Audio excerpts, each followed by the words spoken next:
There are days when the muse feels like she's been on her way all day.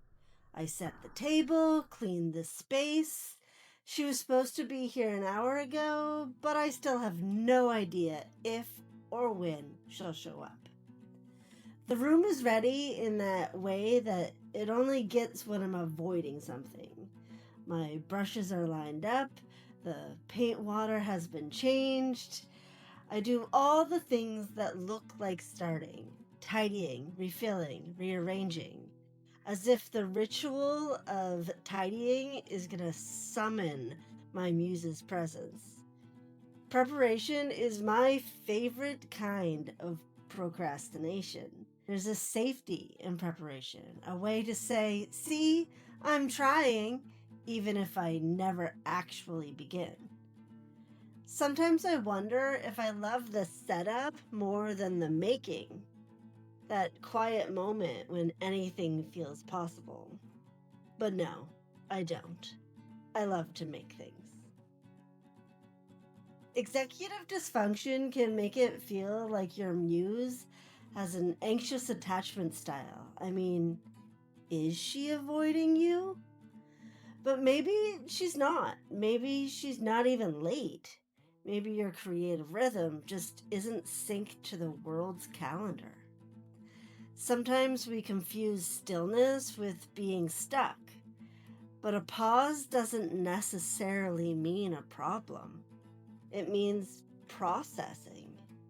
And for neurodivergent brains, processing time is always an opportunity to be creative. You can waste it in rumination and self-doubt, or embrace the stillness and trust that if you give yourself the time to process, the benefit will always outweigh the wait.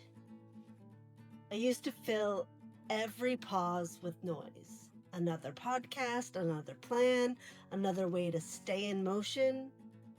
For neurodivergence, motivation doesn't run on logic. It runs on curiosity, novelty, and timing.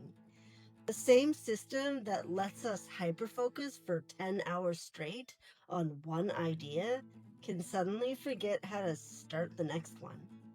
When the world says just start, but our brains still have so many questions, it's not resistance, it's repose, it's rest.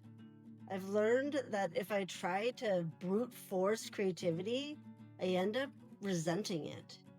But if I give it space, it comes back on its own terms.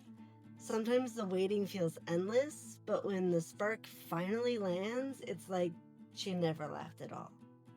My creativity doesn't move in straight lines, it opens tabs. Some stay active for months, others crash and need to be reopened later. But the work is never lost. It's just cached somewhere in me, waiting for bandwidth. And look, I get it. There's that voice that says, you said you'd start an hour ago. Maybe if you cleaned first. Maybe if you were different. But creativity doesn't live in constant readiness. It lives in trust. Trust that the spark will come when it's ready, not when it's scheduled. When you stop punishing the pause, you start noticing what's actually happening. Your ideas aren't gone, they're composting, not dead, just breaking down into something richer. That quiet breakdown is where transformation hides. The part no one sees, but everything grows from. And lately, I've had to remind myself of that. I haven't made a video in a couple of weeks, and it is weighing on me. Part of it is that the Gratefully Divergent art class I teach here in my studio just started, and I suddenly have far less time and far more moving parts. It'd be easy to convince myself that the muse has moved on and I'm in teacher mode now. But I've started to realize that the muse didn't disappear at all. She just changed her look. I think my muse is a shapeshifter, moving from artist to teacher to content creator and back again. And just when I start to think that all my energy for creating content has gone, an opportunity landed in my lap. To turn that in-person class into an online course has been a dream for quite some time, and I'm finally doing it. So when the doubt creeps in for you, remember, the muse doesn't live outside of you. She is you. And you don't owe her productivity. You owe her patience. The more I learn to wait for her, the less I fear the quiet. Sometimes the most creative thing you can do is step back and give yourself space to recalibrate. When the muse goes quiet, it's tempting to think you've fallen out of alignment, like you've drifted off your path. But alignment isn't about following one path. Alignment is about following your North Star in whichever direction it takes you. And for me, that's creatively divergent in whatever form she takes. And that's because she is my North Star. She is the combination of my greatest strengths and my most precious values. Alignment is about following your North Star, the things that you value the most, and you follow it in whichever direction it takes you. For me, that's creatively divergent. She is the combination of my greatest strengths and my most precious values.